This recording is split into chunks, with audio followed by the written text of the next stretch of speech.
Alright guys, back for the gaming news this week, and let's get into it. So we got the first Xbox Direct of 2024 announced for next week, set to reveal Machine Games Indiana Jones, and we're also probably going to get Avowed and a confirmed date for when that's coming out, because that's been in development for a while. So Indiana Jones, Avowed, Our History Untold, Senua's Saga's Hellblade 2 by Ninja Theory. Microsoft has announced a new Xbox Developer Direct showcase set for Thursday, January 18th, 12 p.m., 3 p.m. ET, 8 p.m. UK. In a post on Xbox Wire, Microsoft said fans will get an inside look at selection of highly anticipated games coming Xbox Series X, S, PC, and Game Pass. Shortly after, ZeniMax's Online Studios will host the Elder Scrolls Online 2024 Global Reveal at 1 p.m. PT, 4 p.m. ET, 9 p.m. UK. Preview is 2024's biggest update. Presented by the game's creators themselves, Developer Direct offers an in-depth look at upcoming titles, how they're being created, and who's creating them. Microsoft said name-matching Machine Games for the first look at its Indiana Jones game. And we'll probably see more on Fallout, especially seeing as they're probably going to have a pretty big year this year from some of the updates for Fallout 76. We might see something on that, to the next-gen update for Fallout 4, to, I don't know if they're going to show another preview or something for the TV show. I think they've already done enough advertising that, but that comes out in April as well. We'll have to wait and see. Moving on, Steam keeps getting bigger, yet again, breaking user records. The numbers just keep going up. Steam just had one of its best few days ever in terms of current concurrent users, a player in game with more than 33,675,000 users online for January 7th. That's a new record according to SteamDB, which tracks all kinds of data pertaining to Valve's popular PC gaming platform on January 6th. Steam also broke a new record for number of players in games, with more than 10,837,000 players actually playing. It was back in January 2023 that Steam broke 10 million players in game for the first time. Wait, when was that? 2023? I think more people have computers today than, like, gaming PCs, rigs, than ever. To be honest with you,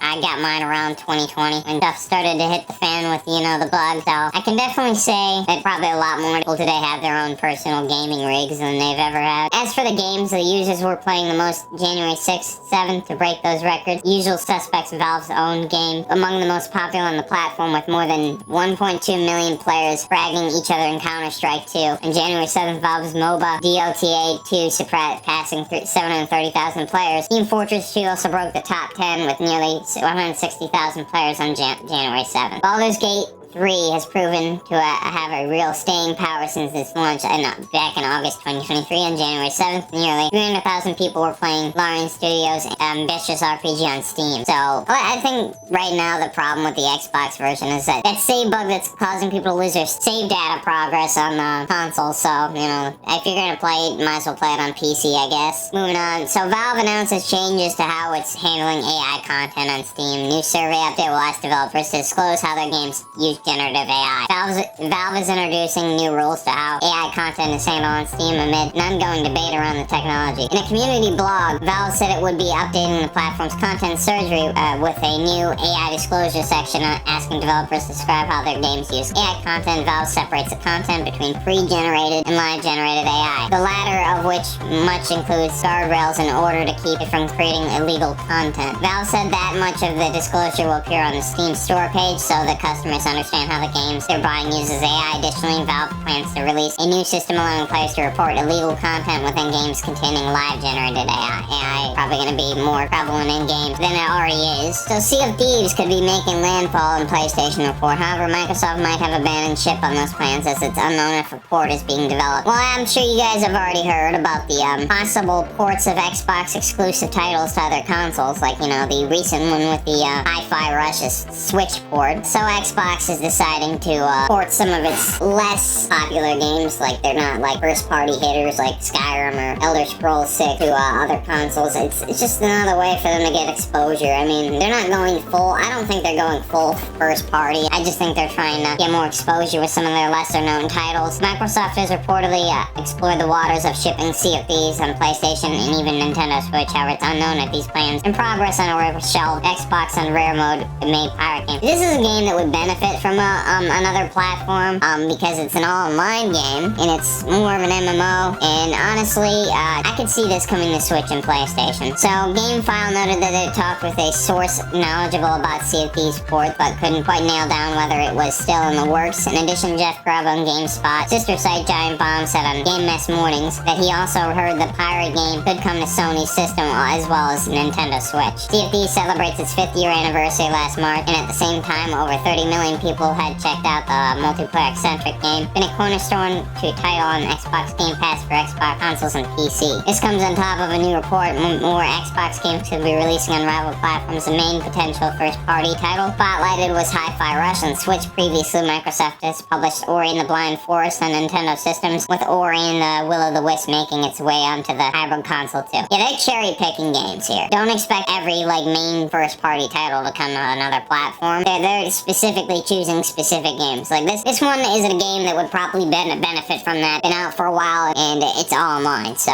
internally it kind of made sense to do that. Whether it is too, this one's not 100% confirmed. Hi-Fi Rush is most likely more confirmed than this one is. Who knows? So we'll have to wait and see. But Xbox is it's not entirely going third-party, guys. Keep your pants on. I don't think that's gonna happen. They just want to get more exposure with a lot of their titles. Cyberpunk 2077 sequel is looking to be something special, devs say. Project Orion currently has no release date. Now, I just read an article about this not long ago about CDPR coming northbound with new studios, and they're bringing their Cyberpunk development overseas over here to America, and then something about the Witcher game with their regular studios or something. It was in a video I was talking about couple weeks ago, actually, but CDPR has officially started to work on the sequel of Cyberpunk 2077, codenamed Project Orion, although it may seem some time before we've given a glimpse of what it is. One dev said it'll be something special. The news come from Twitter, where Igor Sturzinski, I think I pronounced that correctly, native director of Cyberpunk 2077, Project Orion, will tweeted how excited they are to be back in office to work on the upcoming game. Tweets reads, "First in Boston office, so good to meet old friends and officially Kickstarter Orion journey. I couldn't be more excited." By the way, Boston, I believe, that's one of the studios over here in the States that they're working on this at. "I couldn't be more excited for this project, and I'm sure we can make it something special. 2077 was just a warm-up." I hope they continue to stick with the first-person RPG format that they currently did with this, the first one, because they were talking about something along third person something. It was something a while back that they said on that. Worth mentioning that Project Orion was announced late last year, although it does have a release date. The upcoming sequel is said to prove the full power and potential of the Cyberpunk universe. Now that the team is done working on Phantom Liberty, it appears the studio is taking its first steps towards a Cyberpunk 2077 sequel. We'll have to wait and see. Hopefully they don't deviate from what made Cyberpunk. So, a Dragon Ball Sparkling Zero pre-orders are live for PlayStation 5 and Xbox Series X. Snag an early copy of Tenkaichi Budokai's Revival. I remember playing Tenkaichi 3 on the PlayStation 2, I believe. It's been so long. The Dragon Ball franchise is celebrating its 4th anniversary in 2024 with numerous new additions. The series included the upcoming first games, Dragon Ball Sparkling Zero, which is the sequel to Tenkaichi series, or I don't even remember what the last one in that series was, but I remember playing 3, as I mentioned. Yeah, for PlayStation 5, Xbox Series X, and PC. Dragon Ball Sparkling Zero is a continuation of Bandai's Namco's long-dormant fighting series, Dragon Ball Budokai Tenkaichi. The game was revealed at 2023 Game Awards with a flashy trailer showing off several iconic characters from the series battling in 3D areas. While publisher Bandai Namco has not yet revealed its release date, you can already hear the console version at select retailers. So far, only a standard edition is available. No deluxe editions or pre-order bonuses have been announced yet. I would assume it's going to be similar in line to the... I might just buy it for nostalgia's sake. I don't know. Similar mechanics to the old games, I guess. Anyways, guys, that's all the news I have for you today. Any news I don't get here, I'll post on my Twitter. And I'll see you guys in my next video. Peace. Check out both my Twitter for news I don't get in vid form. I also upload on TikTok and Instagram.